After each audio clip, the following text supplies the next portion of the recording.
የጊዜ ማዕበል እየገፋ ወስዶ 8ኛ ወር ላይ ጣላቸው። ለህይወት ልጁ ተወልዶ የምታቅፍበት ቀን ጉጉቱ ሲያናውዛት፣ ተስፋዬ በበኩሉ ያልተወለደው ልጅ ፍቅር በአሁን ሰዓት ከህይወት ሁሉ በልጦበታል። ለማርታ ግን እስከ ዛሬዋ ዕለት ድረስ ምንም የተለወጠ ነገር አልነበረም።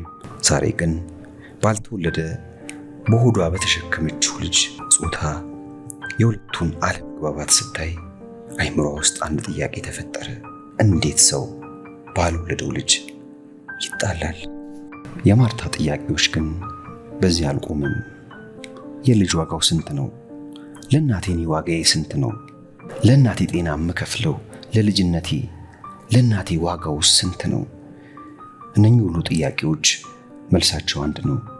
መልሱ ዋጋው ውድ ብቻ ተብሎ የሚጠራ አይደለም። ልጅ የፈጣሪ ስጦታ ነው። ይሸጣል? አይሸጥም። የራሷን ጥያቄ ራሷ እየመለሰች የምትዳብሰው በሆዷ የያዘችው ልጅ ደግሞ በጥያቄ አጣድፋት ጀመረ። እናቴ አትወጂኝም? ስወለድ ጠረንሽን አላሸተውም? ጡትሽንስ አልጠባውም? አይኖችሽን አላየውም? ቀሚስሽን ይዤ ድክ አልልም? እኔ ውስጥ እኮ የእናትሽ ዋጋ አለ። ማርታ የልጇን ጥያቄዎች ተቀበለች። የምትሸጠው ልጇን ብቻ ሳይሆን እናቷንም ጭምር እንደሆነ ተረዳች። ልጄ አልሸጥም፣ አንተ የኔ ደም ነህ፣ አንተ የኔ እስትንፋስ ነህ፣ ያንተ ዋጋ የኔ ህይወት ነው። ልጄ እናት እንጂ እንጀራ እናት አያስፈልገውም።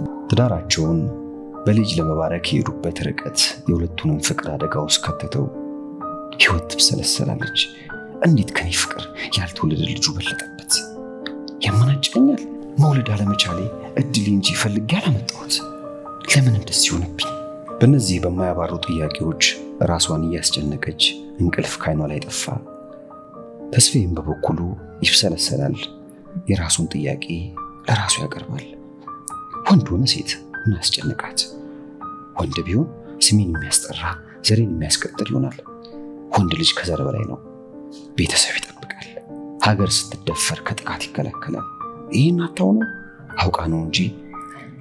ሁለቱም በየራሳቸው ሐሳብና ጥያቄ ተወጥረው የነበራቸውን መተሳሰብ፣ የነበራቸውን ፍቅር፣ የነበራቸውን አብሮነት በራሳቸው ሐሳቦች ለየቅል ይሸረሽሩት ጀመር።